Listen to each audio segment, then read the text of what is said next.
Thanks, Dr. Seisler, for that information. We look forward to it. Okay, students, let's learn a little bit more about rational numbers so you can determine your ratio of rest. Numbers can be written in different forms, depending on how they're being used. We are going to look at 3 forms of rational numbers: fractions, decimals, and percents. One way to write a rational number is as a fraction. A fraction has a numerator and a denominator. For a rational number, both of these must be whole numbers, and the denominator must not be 0. The denominator is the number of equal parts you divide the whole into. The numerator stands for the number of pieces you are considering out of the whole. For example, Norbert is going to eat a pizza. Now the pizza is cut into 10 equal pieces. He eats 7 pieces out of the 10, so we can say he eats 7/10 of the pizza. Even a whole number can be written as a fraction when you put it over the number 1. Now, any fraction with the same numerator and denominator is equal to 1. And if you think about it for a minute, it makes sense. If Norbert had 10 slices in the whole pizza, that is the denominator. And if he ate 10 of them, that is the numerator. The resulting fraction would be 10/10, or 10 divided by 10, and that equals 1 whole pizza. Another way of describing how much pizza Norbert can eat is by using a decimal. To express a fraction as a decimal, we divide the numerator by the denominator. In Norbert's case, we divide 7 by 10, like this.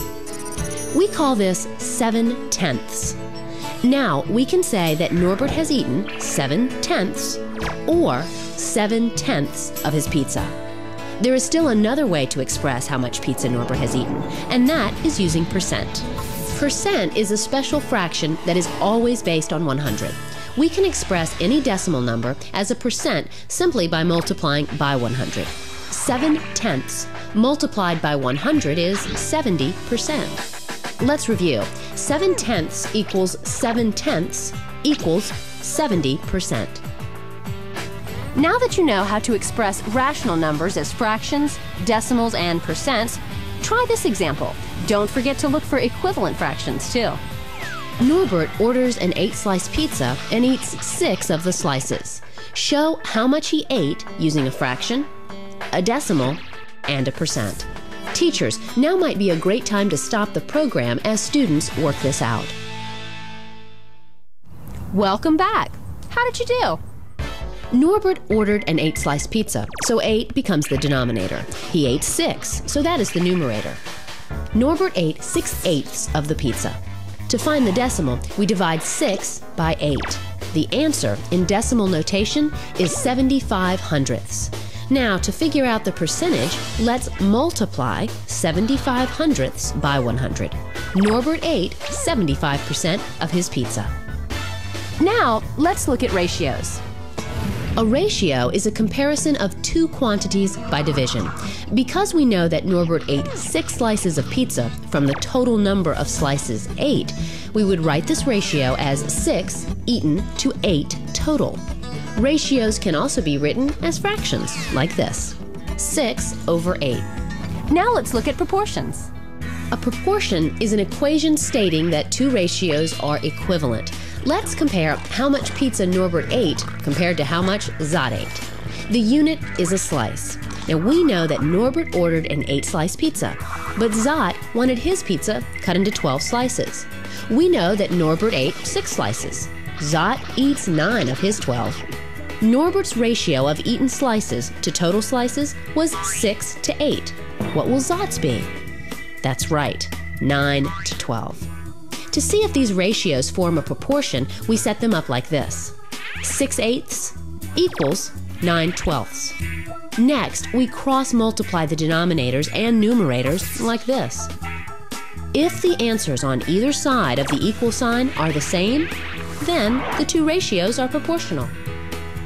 Now that we know Norbert has been well fed, let's visit with students from Cole Middle School in Oakland, California. They're doing a classroom activity on decimals and percentages, along with some scientific observations on their sleep.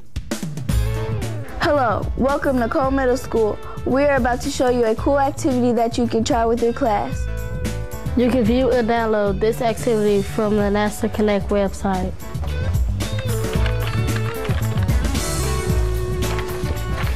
Our teacher gave us data sheets to collect information about the way we and our family sleep at night. On the data sheet, we recorded when we went to bed, when we woke up, and how many hours we slept. Some of us also kept track of other members in our family. We collected this data for at least 1 week. We also recorded some observations about how we felt throughout each day. Using the logs, we made graphs to see if any patterns occurred in our data. Next, using the data, we figured out the average number of hours each person slept. Some of us noticed that younger kids in our families sleep a lot more than we do.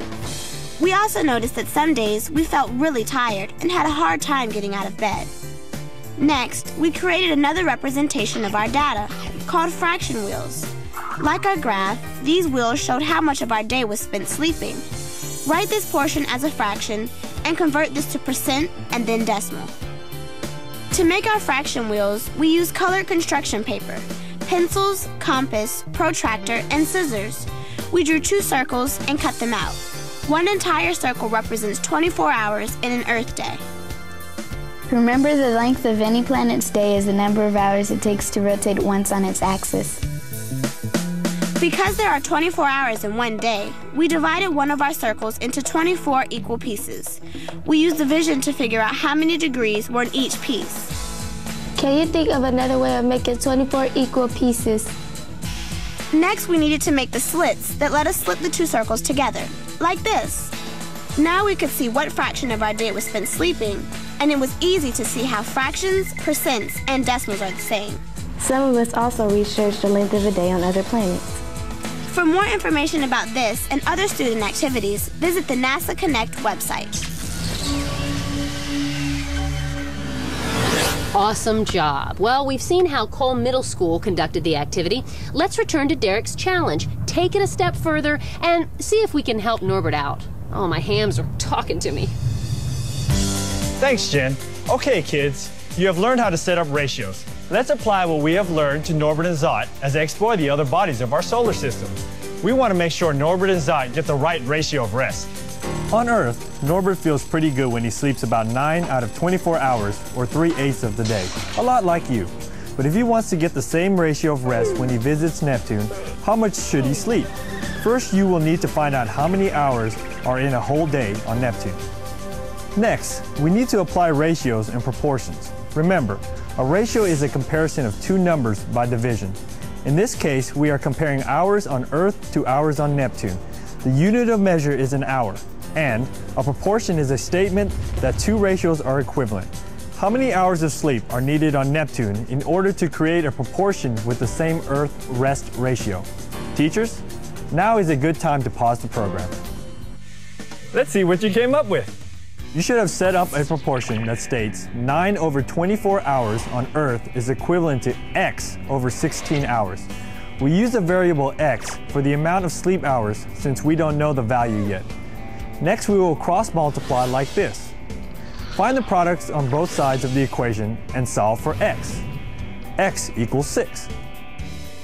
In order for Norbert to sleep 3/8 or 9/24 of his day while on Neptune, he should sleep about 6 hours while on Neptune. Don't worry if you got this answer wrong. You can always try again.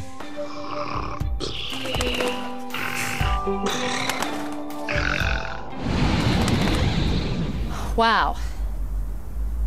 6 hours of sleep a night isn't enough to keep me healthy and performing at the top of my game.